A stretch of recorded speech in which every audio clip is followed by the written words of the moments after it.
এইটা আজকে আমার ফার্স্ট মোটো ব্লগ ফেসবুকে। এই হচ্ছে দাদার দোকান, তো এইখানেই আমার বাইকের কাজ হবে। ওয়েল আজ একটু দুপুরে বেরোলাম, সময় এখন ঘড়ির কাঁটায় 3টে বাজে, বাইকের কাঁটায় দেখাচ্ছে 3টে, অ্যাকচুয়ালি 3টে নয় 10 মিনিট এগিয়ে যেতে হবে, ওই 3টে 10-15 হবে, কারণ আমার বাইকের যে টাইমটা দেখায় 10 মিনিট লেট আছে। তো সে যাই হোক, অনেক কিছু কথা বলার আছে তোমাদেরকে, একটা জায়গায় যাচ্ছি সেটাও দেখানোর আছে, তো ভিডিওটার সঙ্গে থাকো। কোথায় যাচ্ছি কী বৃত্তান্ত কথা সব বলবো, বাট তার আগে আমাকে একটু একটা জায়গায় ওয়েট করতে হবে, কারণ আমি আজকে একা বেরোচ্ছি না, আজকে সঙ্গে একটা দাদা যাবে আমার সঙ্গে। ওই যে বললাম কোথায় যাচ্ছি কী বৃত্তান্ত সবই বলবো তোমাদের, একটু ধৈর্য ধরো। আপাতত কোথাটায় ওয়েট করা যায়, চলো একটু এগিয়ে যাই।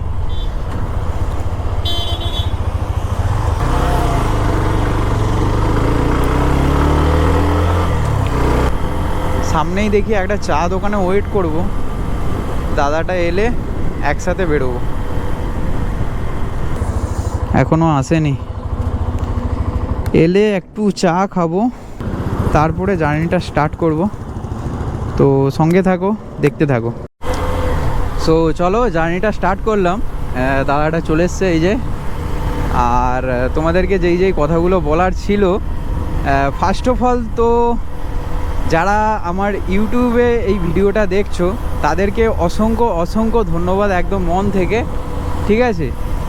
যে তোমরা আমার যেটা এম ছিল অ্যাকচুয়ালি 100 সাবস্ক্রাইবার করার, সেই এমটা মানে যেটা আমার লক্ষ্য ছিল সেইটা তোমরা পূরণ করেছো। এর জন্যে মানে আমি তোমাদেরকে কিভাবে ধন্যবাদ দেবো আমার মুখে সত্যি বলতে ভাষা নেই। তোমরা তো ভাবতে পারো যে আমি কেন মাত্র তো 100টা সাবস্ক্রাইবারের জন্য এতটা এক্সাইটমেন্ট প্রকাশ করছি তোমাদের কাছে। সত্যি বলতে দেখো, অনেকেই আছে, ধরো ইউটিউব ওপেন করলো কেউ, সে একটা চ্যানেল চালু করলো, মোটামুটি যেই দিন চালু করলো তার 1-2 দিন পরে বা সেই দিনই হয়তো তার যত বন্ধু বান্ধব আত্মীয় পরিজন রিলেটিভ যতজন আছে সবাইকে তার লিঙ্ক শেয়ার করবে, বলবে সাবস্ক্রাইব করে দাও, এ করে দাও। কিন্তু আমি সম্পূর্ণ উল্টোটা করেছি। অ্যাকচুয়ালি আমি কাউকে বলিনি, আমি এই জিনিসটা কাউকেই বলিনি। এখনও অনেকেই জানে না আমার বন্ধু সার্কেলে যে আমি ইউটিউব করি। ইউটিউব করে জানি, কিন্তু আমি কোনোদিনও, অনেকেই জিজ্ঞাসা করেছে যে তোর চ্যানেলের নামটা বল, আমরা সাবস্ক্রাইব করব। আমি কোনো দিনই কাউকেই বলিনি, কারণ আমার কোথাও না কোথাও আমি একটা মানে নিজের মত নিয়ে চলি যে ভুল করে শিখবো, ভুল করলে তবেই শিখতে পারবো। আর এটাও চাইছিলাম যে আমি নিজে কতটা ভালো এফোর্ট দিয়ে সাবস্ক্রাইব গেন করতে পারি বা কতটা কি আরও বেটার করতে পারি। আরেকটা ব্যাপার কি, আমি ইউটিউব করেছি ঠিক আছে, 2 বছর হয়ে গেল করছি, কম বেশি আমি খুব বেশি একটা অ্যাক্টিভ থাকি না। ওই দরকার ধরো সপ্তাহে একটা করে ভিডিও পোস্ট করি, মানে একটা বছরে ধরো যটা সপ্তাহ হয় সেই রকম ধরো 54টা বা এক বছরে 54টা বা 55-60টা এরকম গড় একটা করি, ভিডিও পোস্ট করি। তো সেই জায়গায় তোমরা আমাকে যে এতটা ভালোবাসা দিয়েছো, সঙ্গে থেকেছো, এর জন্য তোমাদের সকলকে অসংখ্য ধন্যবাদ। কাউকে এতটা মানে কাউকে লিঙ্ক না পাঠিয়ে বা সাবস্ক্রাইব না করতে বলে যে নিজের চেষ্টায় এতটা পেরেছি, তো এর জন্যে আমি এতটা এক্সাইটমেন্ট, ঠিক আছে। আর একটা মনের মধ্যে কোথাও না কোথাও আমার চেষ্টা ছিল, মানে ভাবনা ছিল, চেষ্টা বলবো না, ভাবনা ছিল যে যেদিন আমার ইউটিউবে 100 সাবস্ক্রাইবার হয়ে যাবে সেই দিন আমি ফেসবুকে ভিডিও বানানো চালু করব, মানে ফেসবুকে মোটো ব্লগ পোস্ট করা চালু করব। তো যারা ফেসবুকে দেখছো তাদের কাছে তারা বুঝতেই পারছো যে এইটা আজকে আমার ফার্স্ট মোটো ব্লগ ফেসবুকে, ঠিক আছে।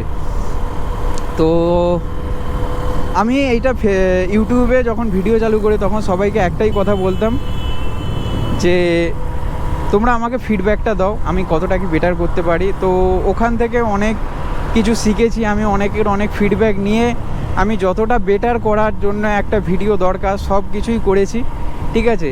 সেই জন্যেই হয়তো এতটা ভালোবাসা পেয়েছি। তবে একজন আমাকে ইউটিউবে বলেছিল যে নামটা আমি খেয়াল আসছে না আমার, যে দাদা তোমার ক্যামেরার অ্যাঙ্গেলটা আরেকটু ওয়াইড করো। আমি তারপরে ক্যামেরার অ্যাঙ্গেলটা ওয়াইড করার জন্য সেটিংয়ে দেখেছিলাম, সেই রকম কিছু সেটিং আমি খুঁজে পাইনি, তো এর থেকে বেশি ওয়াইড করতে পারবো না আমি। তো ওই লাস্ট একটা ফিডব্যাক যেটা আমি রাখতে পারিনি বা করতে পারিনি, কারণ আমার কাছে সেই রকম হয়তো আমার ক্যামেরার ফ্যাসিলিটি বা ক্যামেরার ফিচার্স হয়তো নেই বেশি। তো বাদ বাকি যেই ফিডব্যাকগুলো আমাকে দিয়েছো তোমরা, এর জন্য অসংখ্য ধন্যবাদ। আর যারা ফেসবুকে আজকে নতুন আমার ভিডিও দেখছো, সবাইকে একটাই কথা বলবো আবার, যে তোমরা আমাকে সবসময় ফিডব্যাক আমি সবসময় মাথা পেতে অ্যাকসেপ্ট করব। সেই রকম যদি ফিডব্যাক হয়, অনেকেই আছে উল্টোপাল্টা কমেন্ট করে, তারা একটু নেগেটিভ পার্সন লোক, তো তাদের কথা বাদই দাও। তো তোমাদেরকে একটাই কথা শুধু এইটুকুই বলবো যে আমার সঙ্গে সবসময় সঙ্গে থাকো, পাশে থাকো, আমার ভিডিওগুলোকে সাপোর্ট করো। এবার থেকে ফেসবুকেও কন্টিনিউ আমি মোটো ব্লগটা চালু করছি আজকে থেকে। অ্যাকচুয়ালি ভিডিওটা পোস্ট করতে হয়তো দেরি হবে, কারণ আজকে শুভ নববর্ষ। সকলকে জানাই শুভ নববর্ষের প্রীতি শুভেচ্ছা অভিনন্দন। সবাই খুব খুব খুব ভালো থেকো। তবে ভিডিওটা যখন তোমরা হয়তো দেখবে তখন হয়তো অনেক দিন চলে যাবে, পার হয়ে যাবে, কারণ আজকে ভিডিওটা করছি মানে ভিডিওটা পোস্ট হবে কয়েকদিন পরে, একটু লেটেই পোস্ট হয়, সেটা ছাড়ো। আর যেটা বলার ছিল, হ্যাঁ আজকে অ্যাকচুয়ালি দুপুরবেলা বেরিয়েছি। দুপুরবেলা তো অ্যাকচুয়ালি রাইডিং করতে বেরোবো না, আজকে যাচ্ছি। অনেক দিন থেকে এটা ইচ্ছা ছিল যে বাইকের পেন্ট প্রোটেকশানের জন্য কিছু একটা করব, ঠিক আছে। যেহেতু একটা শখের বাইক কিনেছি, যতই হোক 125 সিসির বাইক, কিন্তু এই বাইকটা পাওয়ার জন্যে আমি অনেক কিছু মানে অনেক স্যাক্রিফাইস করতে হয়েছে আমাকে। তো সেই সব পরের কথা, অনেক পরের গল্প। তো যেহেতু একটা শখের বাইক, তো সেটাকে মেনটেন করা বা সেটাকে যত্ন সহকারে রাখা, সেটাও আমার রেসপন্সিবিলিটি এটা। তো সেহেতু আজকে আমি যাচ্ছি পাঁশকুড়া ম্যাচোগ্রাম। পাঁশকুড়া থেকে একটু এগিয়ে যেতে হবে। তো অনেক জায়গায় আমি খবর নিয়েছিলাম যে কোথায় পিপিএফ করায়। অ্যাকচুয়ালি দেখো, এই পিপিএফের ব্যাপারটা এবারে বলি। প্রথমে আমি আমার বাইকে ভেবেছিলাম পিপিএফ করাবো। তো এইরকম করে আমি অনেক রিসার্চ করি, ইউটিউবে রিসার্চ করি। তো মোটামুটি রিসার্চ করে একদম একাকার করে দিয়েছে এইরকম একটা ব্যাপার, যে কোনটা ভালো হবে, সিরামিক কোটিং ভালো হবে না পিপিএফ ভালো হবে। প্রথমে আমার মেন্টালিটি ছিল পিপিএফই করাবো। তারপর অনেক কিছু জিনিস দেখলাম, বুঝলাম, বা আজকে যেখানে যাচ্ছি সেই দাদার সাথে যখন কথা বলি, তো আমার ধারণাটা সম্পূর্ণই বদলে গেল। যে যার একটা নিড অনুযায়ী দাদাটা দুটো কারণ দিয়েছিল, যেইটা আমারও দরকার ছিল।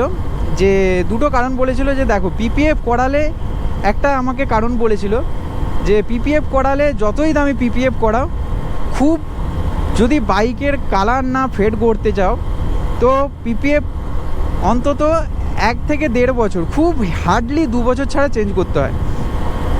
তো দেখো, একবার একটা জিনিস করাবো পেন্ট প্রোটেকশানের জন্য, তো সেহেতু 2 বছর ছাড়া ছাড়া এরকম তুলবো, করবো, তো এতে বললো তোমার বাইকের কালারের অনেক ক্ষতি হতে পারে। আর 2 নাম্বার আমাকে যে কারণটা দিয়েছিল সেটা হচ্ছে পিপিএফ তো অ্যাকচুয়ালি দেখো একটা পাতলা প্লাস্টিক পেপার, ঠিক আছে। এবারে আমাদের ইন্ডিয়ার যে টেম্পারেচার, সেইখানে হচ্ছে মানে দেখবে আমরা ফোনের গ্লাসের পিছনে দেখবে হিটের জন্য ওটা লাল হয়ে যায়। সেই রকম জিনিসটা বললো, ওই পেপারটা ধীরে ধীরে লাল হয়ে যাবে, তুমি হয়তো বুঝতে পারবে না, কিন্তু এই যে আমার যেহেতু গ্লসি ব্ল্যাক, সেহেতু এই গ্লসি জিনিসটা থাকবে না, ধীরে ধীরে ফেড হয়ে যাবে ওই পিপিএফ যদি না ঠিক টাইম অনুযায়ী চেঞ্জ করো। তো এইরকম আরও অনেক কারণ বলেছিল, যেমন ধরো পিপিএফ কোথায় লাগানো দরকার, যেমন একটু যদি তুমি অফ রোডিং বা যেমন ধরো একটা কথা বলছি, লাদাখের মতো জায়গায় তুমি যাচ্ছ, এটা পিপিএফ করিয়ে গেলে ধুলো বালি তারপরে পাথর ফাথর যা কিছু ছিটিয়ে পড়লে, তো সেহেতু সেইখানে পিপিএফ কাজে দেবে। আর আমার এই বাইক নিয়ে এসে কবে লাদাখ যাবো তার ঠিক নেই, যদি যাই সেটা তখন পিপিএফ করে নেব। কিন্তু এখন মেনটেনে রাখার জন্যে আমার সব কিছু নিড অনুযায়ী বুঝে দেখলাম যে সিরামিক কোটিংটাই আমার মতো বলে বেস্ট আমার জন্যে। কে কীভাবে আমি জানি না, সেটা হয়তো আমি কোনোদিনও বলিও নি। বললে হয়তো ইউটিউবে অনেকেই আমাকে বলতো কোনটা ভালো কোনটা খারাপ। তো আমি যেটা বুঝেছি, সিরামিক কোটিংটাই আমার জন্য ঠিক আছে। আর আমার বাইকে সত্যি বলতে সপ্তাহে 1 দিন বেরোয় বাইকটা, বাদবাকি 6 দিন ধরো ঘরেই পড়ে থাকে, বাড়িতেই পড়ে থাকে। তো সেহেতু এত ধুলো জমে যায়, সিরামিক কোটিংয়ে কি ধুলো জমবে না, জল জমবে না। তো এইগুলো যে যার নিড অনুযায়ী, আমার নিড যেটা ছিল, আমার মনে হলো যে সিরামিক কোটিংটাই ইজ দ্য বেস্ট অপশান। তো সেহেতু আজকে ওটাই করাতে যাচ্ছি। আর করাতে যাচ্ছি কোথায়, দাদাকে কতজন চেনো আমি পাঁশকুড়া থেকে, যদি কেউ ভিডিও দেখে থাকো বা যারা দাদার কাছে করিয়েছো, নাম বললে হয়তো বুঝতে পারবে। এক্সপ্রেস ডিটেলিং ওই নামটাই সম্ভবত ছিল, তো গেলেই বুঝতে পারবো। তো অনেক কিছু কথা বলে দিলাম, মানে একদম টানা বলে গেছি। ওই যে রাইড শুরুর প্রথমে তোমাদেরকে বলেছিলাম যে আজকে অনেক কিছু কথা বলার আছে, অনেক কিছুই কথা বললাম তোমাদের। তো যাই হোক, একদম হাঁপিয়ে গেছি, এতক্ষণ কথা বলেছি তোমাদের সঙ্গে। আর কথা বলতে বলতে ম্যাচোগ্রামের কাছাকাছিও চলে এসেছি।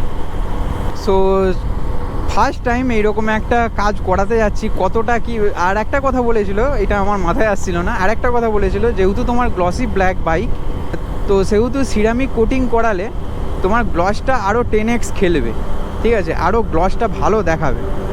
তো সেহেতু ওই যে বললাম নিড অনুযায়ী, তো এইরকম প্রথম আমি বাইকে করাতে যাচ্ছি। এর আগে কোনোদিনও আমি কারো দেখিও নি, কারো যদি সিরামিক কোটিং করানো থাকে আমি দেখিও নি, পিপিএফ যদি কারো করানো থাকে সেটাও দেখিনি। নিজের বাইকে ফার্স্ট করতে যাচ্ছি জিনিসটা, কতটা কি ভালো হবে কতটা কি খারাপ হবে আমি জানি না, তবে গেলেই বুঝতে পারবো। আজকে গেলে আজকে বাইকটা দেবে না, ওই জন্যে আমি আমার অফিসে দাদাটাকে ডেকেছি। আজকে আমার অফিস ছিল, আমি দুপুরবেলা বাড়ি এসে বেরিয়ে এসেছি, আর দাদাটা অফিস থেকেই আসছে ডাইরেক্ট। তো ব্যাপারটা হয়েছে কি, দাদা বললো যে সিরামিক কোটিং যদি করাও তাহলে তোমাকে ওই দিন গাড়ি দেওয়া যাবে না, কারণ বললো সিরামিক কোটিং করার পরে গাড়িটা বের করা যাবে না, কারণ রাস্তার এইসব ডাস্ট যে হয় ওইগুলো চিটে রয়ে যাবে, ওইগুলো পার্মানেন্টভাবে আর কিছু করা যাবে না। তো ওই জন্যে দাদাটা এসেছে, ওই যে পিছনে আসছে। তবে কাজটা কীরকমভাবে কি হচ্ছে সেটা দেখতে পারবো না, তো সেহেতু কাজটা হয়ে গেলে কালকে এলে বুঝতে পারবো যে কতটা ভালো কাজ হয়েছে বা কীরকম বাইকটা লাগছে। তো এক্সাইটমেন্টে আছি, দেখা যাক কী হয়। তো ম্যাচোগ্রাম চলে এসেছি, এই দিকটা চলে যাচ্ছে পশ্চিম মেদিনীপুর, এই দিকটা চলে যাচ্ছে মানে পাঁশকুড়া স্টেশন, আর সোজা চলে যাচ্ছে ওই যে খিরাই টিরাই আছে, এই পাশ দিয়েই যেতে হয়। আমি জানি না জায়গাটার নাম, যাই হোক সোজা যেতে হবে। আমাকে হোয়াটসঅ্যাপে পাঠিয়েছে লোকেশানটা, দেখতে হবে একবার।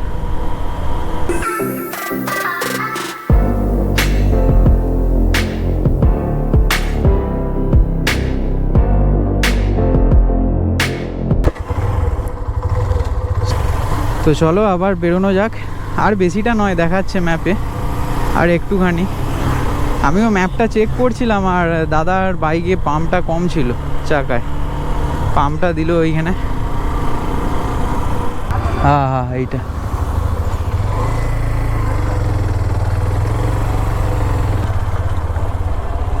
চলে এসছি।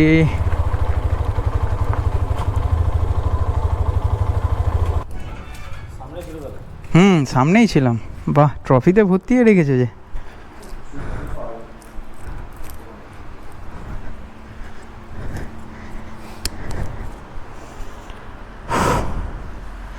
এই হচ্ছে দাদার দোকান, তো এইখানেই আমার বাইকের কাজ হবে। দাদার সাথে একটু কথা বলি, তারপরে বেরোবো। তো আপাতত এখন আছি দাদার বাইকে, ঠিক আছে। বাইকটা তো ওইখানে দিয়ে দিলাম, কালকে 1টার মধ্যে ডেকেছে। তো একটাই কথা আমি দাদাকে ভরসা করে বলে এসেছি যে দাদা কাজটা এমন করো যেন আমি খুশি হয়ে যাই পুরো। দাদা বললো তার থেকেও বেশি হয়ে যাবে। তো আমাকে একটা স্যাম্পেল দেখালো, একটা টাটা হেরিয়ার 2021 সালের গাড়ি, 2026-এ একটা ছবি আমাকে দেখালো। 2026 হয়ে গেছে, যেভাবে গ্লসটা দিচ্ছে দেখা যাক কালকে কি হয়। কালকে আমার গাড়িতে হলেই বুঝতে পারবো জিনিসটা। আবার চা খেতে হবে। এইখানে দাঁড়াবে, এইখানে দাঁড়াও। চলো এইখানে একটু চায় পে চর্চা হোক, আমিও চা খাবো, বাবাইদাও চা খাবে। চায় কে টপড়ি পে আয়ে হাম দোনো ছাপড়ি। চায় একটা ভালো শ্লোক দিল যে চায় কে टपड़ी पे आया हम दोनों छपड़ी। हम लोग किस एंगल से छपड़ी लगते हैं, नहीं ड्रेस से नहीं पैंट से, नहीं नहीं नहीं ये मत बोलो, हमारा बाइक भी छपड़ी नहीं है। তো ওখানে একটু চা খেলাম, চা খেয়ে এবারে যাচ্ছি বাড়ির দিকে।